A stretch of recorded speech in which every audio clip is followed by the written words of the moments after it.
देखिए, इसके अलावा अहम खबर ये भी है कि इजराइल में कई लोकेशंस पर सीरियल धमाके हुए हैं।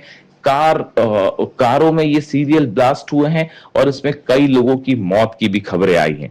देखिए, इजराइल में अचानक ये खबर सामने आती है कि एक ही वक्त में चंद मिनटों के अंदर कई शहरों में कारों में धमाके हुए और धमाकों में कई लोगों की मौत हुई है, कई लोग घायल भी हुए हैं। फिलहाल इजराइल की एजेंसियां इस पूरे धमाकों की जांच कर रही हैं। अभी तक किसी ने इस धमाकों की जिम्मेदारी नहीं ली है, लेकिन इसको लेबनान में जो ऑपरेशन हो रहा है इजराइल, उससे जोड़कर देखा जा रहा है। देखिए, लेबनान में लगातार इजराइल के हमले जारी हैं। बीते 12 घंटे के अंदर 3 से 4 लोकेशन पर इजराइल की तरफ से जो है वो बमबारी की गई है, हमले किए गए हैं, जिसमें कई लोगों के घायल होने की खबरें आ रही हैं। इसी तरह के हमले गजा में भी जारी हैं, जिसके बाद लेबनान की तरफ से खास तौर पर हिजबुल्लाह की तरफ से ये बात कही गई है कि जब तक इजराइल की सेना लेबनान से बाहर नहीं निकल जाती है, तब तक हिजबुल्लाह की तरफ से लगातार हमले जारी रहेंगे और जो समझौता लेबनान की सरकार ने इजराइल के साथ किया है, उसके कोई मायने नहीं रह जाते जब तक इजराइल की सेना लेबनान से बाहर नहीं आती। यानी देखिए, लेबनान में हालात वैसे के वैसे ही बने हुए हैं, गजा में हालात उसी तरह से बने हुए हैं। और इसके साथ ही देखिए, एक बेहद अहम खबर यह भी है कि अमेरिका के सेना के बड़े अधिकारियों ने इजराइल की सेना के बड़े अधिकारियों के साथ मुलाकात की है।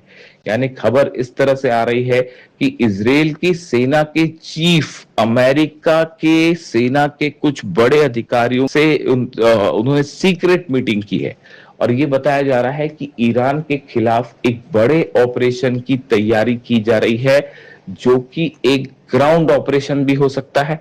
और इस तरह की भी खबरें हैं कि अमेरिका ने अपने रिफ्यूलिंग जेट्स की संख्या बढ़ा दी है।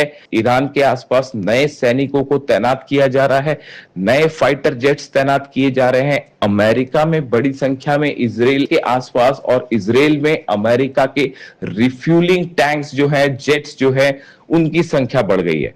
और बताया जा रहा है कि हॉर्मूज को लेकर डोनाल्ड ट्रंप ये चाहते हैं कि किसी तरह से हॉर्मूज को अपने कब्जे में लिया जाए। बिना हॉर्मूज पर कब्जा किए ईरान को नहीं हराया जा सकता। बताया जाता है कि अमेरिका की सेना के कुछ अधिकारियों ने एक प्लान डोनाल्ड ट्रंप के सामने रखा है, जिसमें यह बात कही गई है कि अगर हॉर्मूज पर कब्जा करना है, वहां पर जहाजों की आवाजाही को लेकर चीजें सुनिश्चित करनी है, तो केशम आइलैंड पर कब्जा करना बेहद जरूरी है। केशम और सिरिक आइलैंड दोनों जब तक कब्जे में नहीं होंगे, तब तक हॉर्मूज पर कब्जा नहीं किया जा सकता और हॉर्मूज पर कब्जा किए बिना ईरान को किसी भी तरह से हराया नहीं जा सकता। इसके तहत एक बार फिर ग्राउंड ऑपरेशन की खबरें हैं।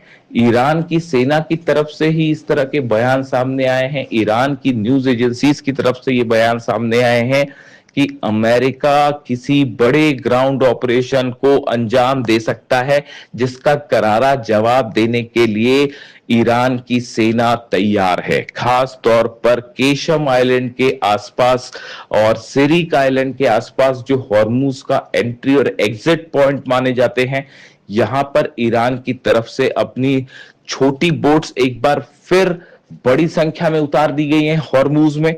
जहाज जो है वो सर्विलांस कर रहे हैं लगातार और कई जगह पर इस तरह की भी खबरें हैं कि ईरान ने अपनी लॉन्च पैड्स को एक्टिव कर दिया है, जो कि समंदर के आसपास के इलाकों में है। इस बात को देखते हुए कि किसी तरह की अगर अमेरिका की कोई कार्रवाई होती है तो उसका जवाब कैसे दिया जाए।